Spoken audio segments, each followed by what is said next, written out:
I would like to ask each of you, I know you're shoving food in your mouth, but when you get a second, what do you think an HR department does? Throw one thing out, two things out, what do you think we do? Give me an idea. Get people employed. We employ people. Well, wait a second. Employ peeps. Research benefits. Okay. Hopefully you can read that. Anyone else? Support employees. Support.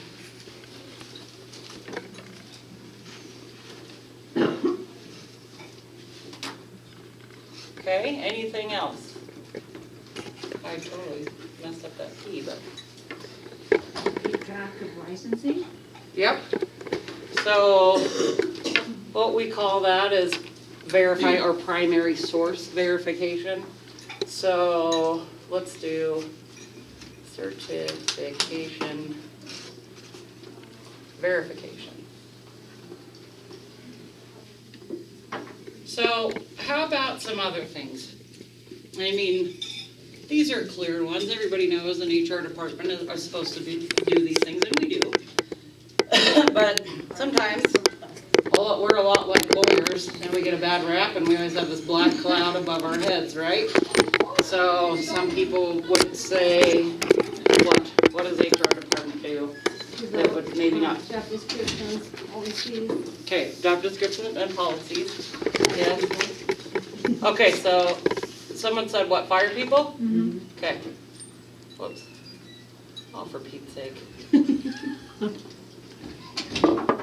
Okay, I'm gonna put this one in red.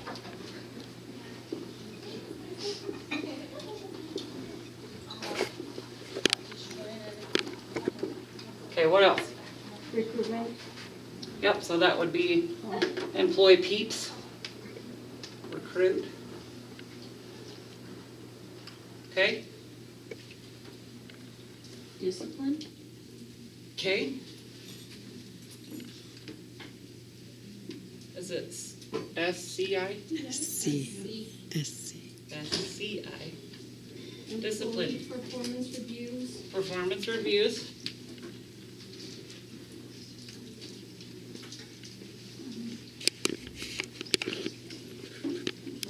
And you work with, like, for every single, you have to work with every single department within the organization to make sure everything is in compliance with. Compliance. With federal and state law. That's right, okay.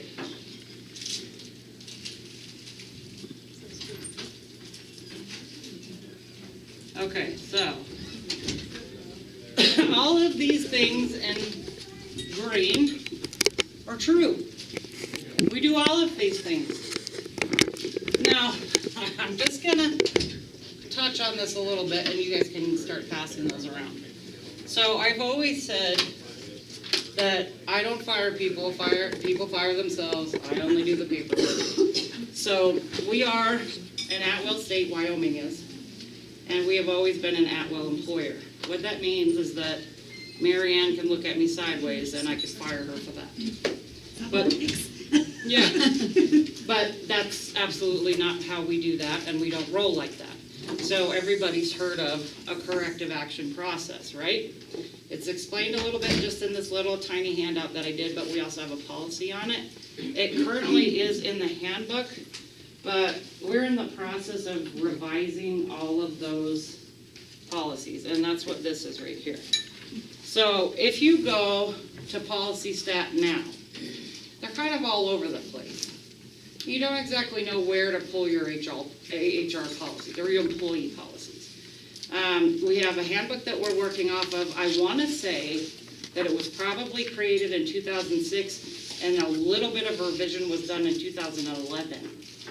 And that is what's currently on policy staff. And it has the corrective action process in it. And then there's been superseding policies since then, all over the place. Attendance policies. But they're all under HR, or sometimes they'll be general or housewide, so you have a hard time finding them. we've superseded the PTO policy. There was never a pay practice policy in the handbook, so we made one. And that was a couple years ago. So basically, we had to go in and take a look at this. Susan Campbell was actually hired under Mandeep. She's a lawyer. She's actually built most of the battered women shelters in the state of Wyoming, but she's dealt a lot with employment law too, so it's kind of both sides of the spectrum. She came in to try to help us either create a new handbook or superseding policies. And it was always, we started a couple years ago, and I think it was at the direction of our attorney at the time, George Lemich, where he said, well, you keep the handbook, but then you do the superseding policies. But again, that has made it super confusing, so we'll be getting rid of the handbook altogether, but everything in it has been addressed in a new policy. So a couple of those have come out that will be employee policies. Like one of them is the dress code, which wasn't necessarily announced, but I'm sure you all have realized that we can now show tattoos, and I no longer have to wear pantyhose or socks. Oh, I didn't know that. Yes. That's So really good to know. yes, Especially now that it's getting a little hot. for a while, and so the plan was, what happened is that the dress code policy had actually gone through and everybody approved it. And so we're just like, well, what, should we just kind of leave it there? I mean, that is the policy, yes. We wanted to roll everything out at once, and it was supposed to happen at the first part of the year, but then other things happened. So we've been going through the HR committee, which it states in our charter that we go through them and we make sure that they are, they concur with the policies that we have. And they will also go before the board. And basically, they're the same policies. They're just drafted to make sense for the time and, make sure that we are in compliance with federal, state, local laws all the time. So anyway, so that's that one. So what I wanted to, let me go through the little line items first, and then I'm going to share with you a little story behind this mysterious white plastic thing that looks like cardboard. Okay. So in your sheet, strategic plan. Human Resources departments have a strategic plan that's always in line with the organization's strategic plan. I don't quite know exactly what that strategic plan is right now, but we have a mission and vision, and that's what we go with. That is kind of like their plan. That's their mission, which is a plan. So we always base it off of that. And like Rosa said, Human Resources assures that management is in compliance with all federal, state, and regulatory labor laws, rules, and regulations, providing a safe and respectful workplace. The respectful workplace, we created the Code of Caring, I want to say 2013, 12? 12, okay. So, and that has been something that everybody has lived by, heard about 1,000 times. 98% of corrective actions, let me write that here, are from Code of Caring violations. Because it creates a culture that is toxic. When you have somebody, but sometimes, that's why we call it corrective, sometimes people don't have the level of self-awareness that they're doing that. Maybe it's somebody that, well, I always talk like that, I don't mean to be mean. So, we're the people, or I'm the one that has the conversation in a corrective action type of meeting. Sometimes it's not written, it's just like, hey, stop being a jerk. And we speak about the Code of Caring. And that's what this is for. It literally is not supposed to be punitive. It is to correct a behavior. And there's appeal rights to that, and I'll go into that a little bit later. So yeah, first thing that we talked about, employing peeps, recruiting. Amy Burkett is our HR specialist, and she does recruiting. Mary Ann recruits for physicians. As we all know, they're a different animal. That's my animal. I know, sorry. So, meaning that there's a whole lot of other types of benefits and compensate the specialties that apply. Most of the time, Marianne has to reach out to a lot of other different types of recruiters and work with them closely. Where, Amy does too on specialty positions, specifically, like RNs, those are harder to find and keep. People in physical therapy, like speech therapists, or always physical therapists, harder to find and keep. But anyway, like with reception and, some of the entry-level type of positions, I always say I could fill those all day long. Meaning I get 100 applications for those entry-level positions. That doesn't mean all 100 are the right fit. And so we also do a pre-screening process. Ruth Ann Wolf is the HR assistant, and she takes in all the applications that come for a particularly open position. She would go through an application and scrutinize it in a way so that we can pre-screen and not even send it to a director if it's not going to make any sense. First of all, they have to meet the requirements. Let's say with an entry-level position, like a receptionist, the only requirement is that you have your high school diploma or GED and that you can type 40 words per minute. So she's checking for that, and it's supposed to be on the application. She's also checking for, have you been convicted of a crime, things like that. Sometimes people will put on there, no, and then later on we'll find out that, yes, you did. But that's because we did a background check before they were hired. Recently, over the past year or so, the law has come out and said it's best practice not to discriminate against that particular thing before it moves on to an interview process. So we started doing that. But there's a couple of things that I will look for that are red flags. Meaning somebody's going to come in and they want to work as a registered nurse anywhere, really. They're dealing with patient care and they have a very recent assault charge. Now, assault charges can stem from lots of things. So that's why explanations are asked for and are necessary.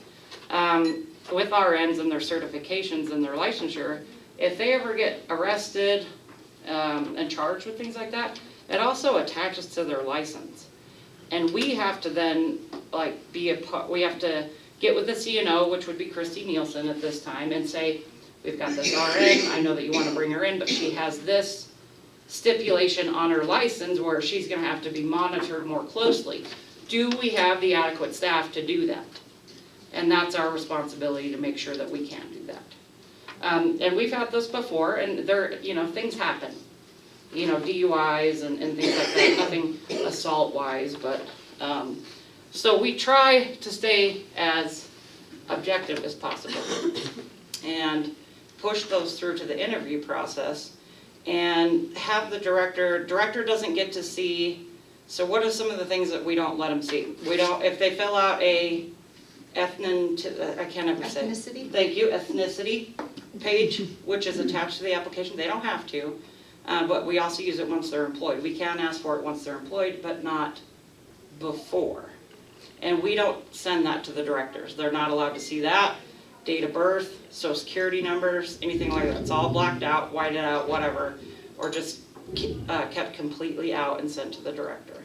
Because that could be discriminatory if we set that stuff up. They're looking at an age. They start the interview process. I had probably when I was doing recruiting in 2013, we had a doctor involved in an interview, and he asked the woman, it was for reception for his area, excuse me, and he asked her, how old are you? Oh. You have a family? How many kids are you going to have? Do you think you'll be out much? I'm like, oh my God! You are no longer allowed to interview people ever! But innocently, he wasn't trying to be. But that is completely discriminatory, and it's absolutely not okay to ask any of those types of questions. So we put together an interview process, and we put together a list of questions. Of course, you can ask different questions in an interview, as long as they are not those types of questions. Those things can be bad. ADA stuff, are you disabled? Really? No. The age thing, the pregnancy, you're gonna be sick, you're gonna be out, yeah, that kind of stuff. If you're married, If you're married, yes, can ask innocent that. things like that, that you might wanna spark a conversation with, because this person might come work for you, but it can be viewed as discrimination. We've had people call. The reason I knew about that one with the doctor is because the woman called. And we're like, oh my God, we're so sorry, that I'm sure he didn't mean anything by it. Nothing ever came of it, but it really opened our eyes. So we came up with a process. And you can deviate from the questions, but there's always a never, never, never ask these questions list. And that gets sent out to directors all the time. Okay, so pre-screening applicants, that's what we were talking about there. Employee assimilation, or what we call orientation, then happens. That stuff is put together by Elise Hartman, our HR generalist, with the help of course, all the other ladies and Amy and education. So recently we changed our orientation plan to be 2 days instead of 1. A while back, I think when I started, it was 1 half day, and then like later you had to take the rest within 90 days. Every book I've read in the last 2 years say, don't try to cram everything in 1 day. It's people are gonna forget, and they do. But there are some things that you just wanna have them come to you later with, like benefits and compensation. Now, going in and saying, hey, these are all the benefits that we offer, please make an appointment with me, that's what Brandon does. So that they can come in confidentially and say, hey, what are my options? She can go through all the paperwork with them there. It used to be that I would come in, before maybe me, they would have them fill out the paperwork in orientation. And most people are like, I gotta go ask my spouse, and I don't really know what I should be doing, and that kind of thing. So they just need to sign up within 30 days. So, but their benefits are effective as of the first of the month following the first 30 days, if that makes sense. So that second day of orientation, I think is gonna help with not only retention of employees, but their mind retention. Because we go over lots of things in a very short period of time. Our piece of orientation is like half of the day. And that includes getting paperwork done such as I-9s, W-4s, all the federally mandated forms. And then we touch on the policies. And we have everybody go into green shades, which is what we're using now for all the information. That's where you can get your pay stubs, you can do your W-4s there, your I-9s. Everything gets attested to in there because we have them attest to the handbook, which most policies are superseding. But we also have them attest that they know how to get to the intranet, how to look up policies, and find the most current ones. So we have them attest to that as well. So we have all that information online now, which is nice. It cuts down on an employee file, but we still have to keep employee files. So we kill about 1,000 trees a day, still, even with trying to keep up, with the times. So retention and recognition, succession planning or promoting within, costs are always lower to keep and retain employees than to hire from the outside. Having a comprehensive employee assistance program to address employee needs confidentially, which, does everybody know what an employee assistance program is? Okay. HR has recently taken over the Celebration of Caring Committee. Did I say that correctly? Okay. And she's like, So, and we are making plans for continued employee engagement and recognition. So the reason for that is because there are a ton of different ways that we can recognize folks and help with the retention and keeping employees engaged and things like that, that we really need to try to focus on, that aren't necessarily going to cost a bunch of money. We do our hospital week. We have our picnic every year. The award ceremony is within hospital week, so everybody gets a gift. You have a chance to win prizes. That week, this last year, since you all started doing the days where you can wear crazy socks or do the crazy hair thing, was probably the happiest I've ever seen people in a hospital week. It was so much fun. And everybody came down, got their pictures taken, And I thought that was a very uplifting thing. People, because a lot of doom and gloom has been happening since February, and I think that helped uplift everybody. So it'll be more things like that. The celebration of caring is every employee is part of that. We can't do our job without every piece of you. So we need to focus more on recognition. I've been told there's been different things over the years where maybe that employee of the month stuff. When I was doing the Code of Caring Committee, we had little pins. If you saw somebody going out of their way, you would get a pin for doing that. And we would, take around candy on Halloween and things like that. You wouldn't think, but those little things do make a difference. So pay and benefits we were just talking about. Ongoing review of wages using peer group surveys like WHA, which is the Wyoming Hospital Association. Right now we work off of 2 different surveys. Excuse me, the first one is the WHA, because that's our peer group. And then MSEC is the other one, which is Mountain States Employers Council. And that's only if, say, I can't find the position within WHA. We're a very small state. These are smaller hospitals. Some of our positions that we're either replacing or coming up with as new positions don't exist in the WHA. So I've got to find the closest I can to that position in our peer group, and that would be Mountain States. So, and they break it out. I think it's Idaho, Colorado, Montana, Wyoming. We're looped in with Nebraska. It's probably because of, per capita land of people. Or bars, so I don't know. And lots of open blank spaces. But anyway, so we go with Wyoming, Nebraska wages and our peer group, meaning 99-bed hospitals or rural or both. Let me see here. Annual review of benefits. So sending requests for proposals, or RFPs as we call it, to ensure the organization is offering a competitive benefit package, health, dental, vision, short-term disability, life insurance, and then the voluntary benefits that we offer for payroll deduction, like New York Life and AFLAC. And of course now with the life insurance, you have options to buy on top of what we offer you as a paid benefit as a full-time employee. And that's through Lincoln. The company that we had before was Reliance, and you didn't have that option. You got your annual salary as your life insurance benefit. It was paid, but you had no other options. You couldn't cover a spouse. You didn't have those options. So we decided that, employees were going, but I would really like to put this on my spouse, maybe because I'm going to murder him later, but still, that's what I'd like to have. So that's why we send out the RFPs. We get lots of different pieces of feedback on that type of stuff. We want to make sure that we're offering competitive compensation as well, or benefits, excuse me. So compensation and benefits equal a total reward, and that's how we call it, what we call it.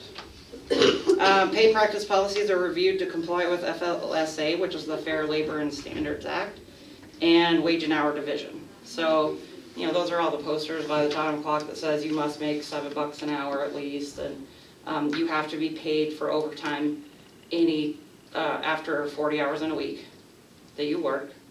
And then there's, separation of exempt and non-exempt employees, which completely differ. So any questions on any of that stuff, and then I'll kind of touch on the corrective action process, and I'll answer any questions. What time do we go to? 12:45? Mm-hmm. Okay. So any questions on any of that stuff? Recruitment, compensation, benefits. Does anybody want to throw things at me about the merits or evaluations? Yes. For recruiters, when you have a position open, do you go by experience, education, or a mix of both? It is a mix of both, and it depends on precedent, what type of folks that we already have in the position, but it comes directly from the job description that is created by the department manager or director, and then it is reviewed by myself and the CEO to be in line with our peers. So what if you can find someone that fits exactly, or that meets every single requirement on that job description? So that's when we go to recruiters. They find us those people. So and sometimes they're just not out there. We have made adjustments to things based on, but it's typically like entry-level things. I remember a couple years ago, we were requiring a high school diploma or GED for everybody across the board. But actually for dietary, is it housekeeping too, or is it just dietary? and housekeeping. So dietary and housekeeping, those directors had come to us and said, you know, they don't really have to have those, these entry-level positions, as long as they can read and write in English and they can, yep, and they're fine to come in. We actually hired a 17-year-old that was in the 11th grade, I think, or maybe, 11th going into 12th, and I think the problem was she didn't have her diploma yet. It wasn't her age necessarily, and she was perfectly competent. She's been here ever since, and that was quite a few years ago. But we decided that that was okay. There was no requirement against it, as long as they had the adequate skills, and that's why we also have a 90-day, what we have called a probationary period, is we're now calling an introductory period. A probationary period implies that you're going to get something at the end, like a contract. You're going to become a contracted employee, but you're not. The only thing that happens after that 90 days is that you can then use your PTO. Other than that, the corrective action process as it relates to attendance policy is the only thing that's different in the 90 days that I can think of off the top of my head. So. Am I missing something? Okay. I understand at the level. How about when you have a different position, let's say management position, whatever, and you're requiring a person with 3+ years of experience, bachelor's degree, but you have an applicant with a master's degree, but little to no experience. Which one would you choose? That's based yes, on. that would be based on whoever's directing that department. They may consider those, but quite frankly, it's already been scrutinized, and we go, are you sure this is what you want? You want us to turn away people that don't have the 3 years experience, but they have their master's? Yes, that's what we want. We want them to have at least that many years. So we don't even send those on, typically. So so it's based on the director and what they're looking for? Yep, and that's reviewed by myself, and we make sure that that's what others are doing as well, and the job descriptions kind of meet what our peer groups are doing. And most directors prefer experience over education? No, I wouldn't say that. It depends on the position. Yeah. There's many positions that you have to have a certain level of education. And there's some that will take experience, or they'll say, we would like you to have a bachelor's in this field, but we'll take 10 years of experience in the field. So that's where the requirement and the preferred comes in. So you're required to have a bachelor's, but we prefer you to have a master's, or you can have a combination of experience that would equal that, and that's where, when you come in, that's where it's kind of evaluated. The places that you've worked and the experience that you've had, that's all calculated and figured out. So in general, human resources then will prefer someone with a higher education than? For a human resources position? Or in general? So, for like management positions or positions that eventually will require a degree. not necessarily. Sorry. No, I understand what you mean. So, but it's not across the board. It just depends on the position itself. And sometimes the Joint Commission says so. The Joint Commission says this position. Yeah, like nursing. Yes. Like some clinical positions, of course, you have to have. Yeah. Certain. But like directors, so let's say, like we were talking about succession planning. So somebody being promoted within, you know, typically that director, maybe this director is leaving. If they want somebody to be promoted within, they can alter that for them, because we want them to, but then they require that they obtain the education within a certain amount of time. If they don't, they go back down to where they were, and we then go, yes. Does that make sense? It does. Okay. So, I mean, I'm not trying to say that we're altering but there is a certain amount of time that sometimes we require that education to be done. And I'm just asking because Yeah. human resources is a whole different department. Uh-huh. And I know it's where everything starts when it comes to employment. And Yeah, it should. I know, it should. Yes. It should. And since, you know, you are like, let's say it this way, putting out applications, Yes. that's what I was asking. Right. Do you go and choose the best applicants based on experience or education? But you just said it Right. depends on what. It depends on what job it is and what the requirements are on the approved job description. And we've actually had some that have changed over a period of time. Like we had one that said, we'll accept a person with this certification, but then a director says, no, don't send me those anymore. I want somebody with this many years of experience. Well, that's not how that works. That's how it's always been. We've hired people, so you're gonna have to change that and now have everybody that's in that position sign that job description again and make sure they know what they're signing. It all comes to compliance and laws. Right. So because you cannot have someone in a position that doesn't have the knowledge or doesn't have the certification, and then the whole organization becomes liable when this person starts making mistakes. That's I correct. understand. Yeah. that. Thank you for pointing a finger at me most of that. Oh, no.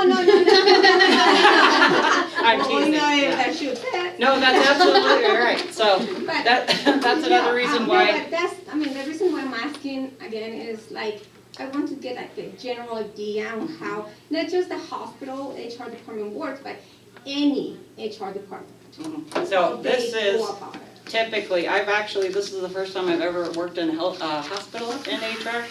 But I've worked It's for, a huge yeah, it's difference. totally different. It's totally different. Most entities that I worked for were public, so they were counties and things like that, but they were not healthcare related. So there is a difference. It is. And then we have so many different requirements when it comes to CMS and the Joint Commission and things like that, where those come into play. But the basics of HR are the same. Mhm. And we can mold what we want depending on what our strategic plan is, or our goal as an organization. So if I approve something, I become personally liable. If let's say I give advice on something, my professional advice is to not do that because it can appear that it is in violation of the law, or it looks as if it's discrimination of some kind. If it continues to happen, I have at least been on record as advising it not to happen. Does that make sense? Of course, I can be trumped by the CEO and my boss, but I am on record as saying, I just want you to know that it can appear this way, and that's where I become liable. If somebody comes into me at any job, any HR department, and says, Mary Ann has been sexually harassing me, but I don't want you to say anything, I'll have to go, I'm sorry, but I have to. I'm obligated. Because that is a no-no, Mary Ann. So there's those things. That's your ethical and moral. I become liable for lots of things that way. Yes, very much so. So again, that's why I'm always on record as saying, these are the things that I think. Let's check this out first, and then I'll give you my advice based on that. And then whatever's rolled is rolled. So let me tell you my story really fast because now we're out of time. But the corrective action process is lined out down here. I know we already kind of talked about that. It really is not meant to be punitive. It is for correcting behaviors. There are appeal processes and rights for employees. If you feel like your corrective action was unjust in any way, you can rebut that, absolutely. So that's going to be written in a policy. It is in the handbook right now, but it's not super clear, so we're clearing that up. Corrective actions and terminations are about the same way. If you don't agree with the corrective action or your dismissal, you have 30 days from the date of that review of the corrective action or dismissal to write to the CEO and say, these are the reasons why I don't believe this should be, or it should be overturned or whatever. And then the CEO from the date of receiving that has 60 days to review the decision and get back to the employee or separated employee with a decision to either, completely throw out the corrective action or overturn a dismissal. Does that help? Okay, so check this out.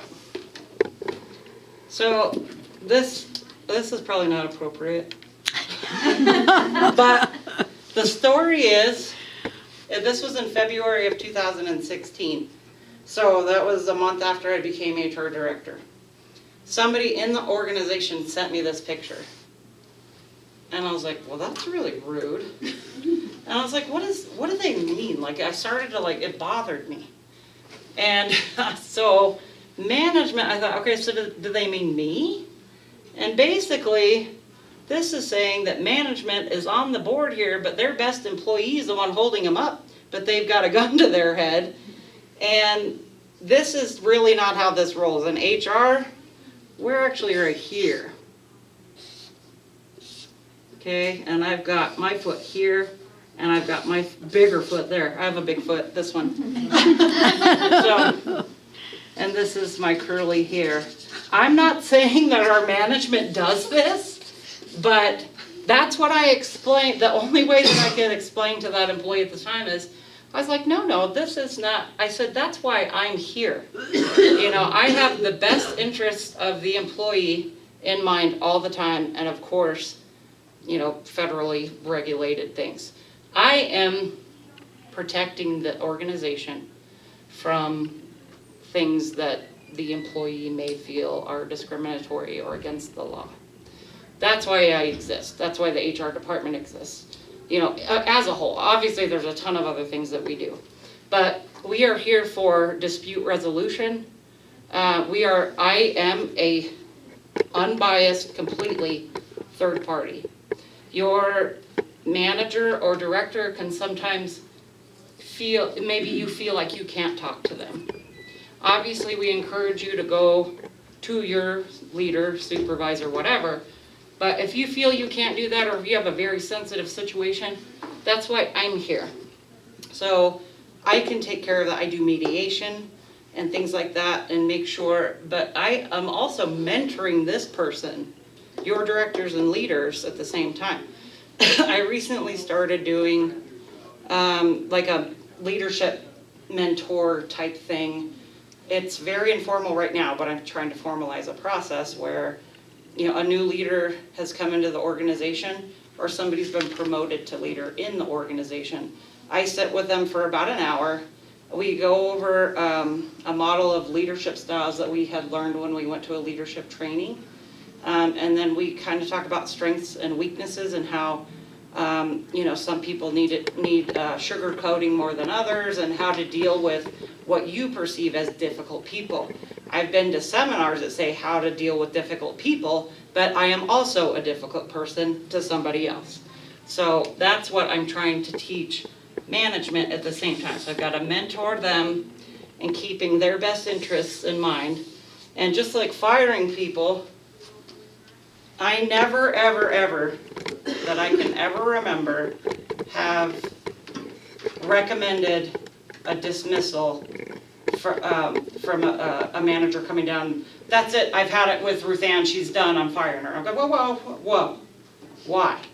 And that's why a corrective action begins. I would never just go, all right, because I don't know what happened. This person can have a complete and total, disregard for this person, and I don't know about it. So I've got to do an investigation. And that means talking to the leader, the employee and maybe even the other employees that have been involved. So again, completely third-party, unbiased person, I promise you. My only friends are my cats. So that's it. I have 3 of them. Yes. We also do an leadership orientation for new leaders. Correct. Yes. And this is a little different from that. It's Yeah. just I don't know if basically you what we I'm haven't been doing it that long. Right, it was just last year. And the piece that I'm doing is, so I would sit down with you as a new leader and go, here are all the forms that I need you to do. This is how you request a new position. This is how you do a separation form. This is how you accept a resignation. And then we go over leadership styles, and I tell them what the culture is that we're looking for at MHSC, which is the code of caring type culture. So, do you have a chain of command structure? The organizational structure is your chain of That's- command. Mhm. Okay, that is, but within a department. That's an organizational chain of command is totally different from departments. Because at a department level, you have your employees, have your supervisors, and then you have your director. That's completely different than your manager, director, CEO, CFO, and board of directors, commissioners, whatever. That's totally different. So at a department level, do employees have access to a chain of command? So that is the chain of command. Organizational chart. Yeah. But So they know- there are, in the organizational structure, there may not be, may just have the director on there, but you do have a lead supervisor. So let's say you have a lead supervisor, then it's your director, then it's the senior leader, and it's the CEO. So, but what I'm asking then is, do they know who they are, their names, and how to follow it? Gosh, I hope so. That's why the organizational Yeah. chart is there, and it is posted on Green Shades. Yeah. the updated And I one. received it, but for some people, number one, some people don't check their emails all the time. Some people are not. You're required to at savvy. least 3 times a week. And And then, they're like, probably have it posted on the break room break rooms will be a good idea. Because I have heard complaints within employees, sometimes they talk, and probably having it places where they can access it at all times will help. The organizational chart, Mhm. there are, it's on Green Shades. it's not computer. Oh, not computer. Mhm. So posting the organizational chart just in Like break in a rooms and break things. room, so they can always have access I to it. would be And frightened to see remember- who wouldn't know who their lead supervisor was. Yeah. Because that supervisor should be going to them and going, hey, I'm your boss. That's another thing I've been working with leadership Yes, but some on. people, of course, they know who their boss is, Mhm. but okay, what if they feel that their supervisor is not listening to them and then they give the whole chain of command? There's a goes to the policy, top? there's also a policy on it in the handbook, which is also part of the dispute resolution that we're redoing. So what it says is that you go through your chain of command to your supervisor. Not having any luck there, you go to your The director. next one, okay. And then no luck there, if you're comfortable going to your senior leader, you do that. If not, you go to HR. Some people just want to go straight to HR, and that's okay. I am here to listen. Obviously, if they come in, they're like, I'm just having the worst time with my supervisor. I usually go, have you talked to them? Do you know what I mean? So I'm just trying to help mediate and help people conversate with their directors. Okay? Thank you. If you guys have any questions, email me or call me.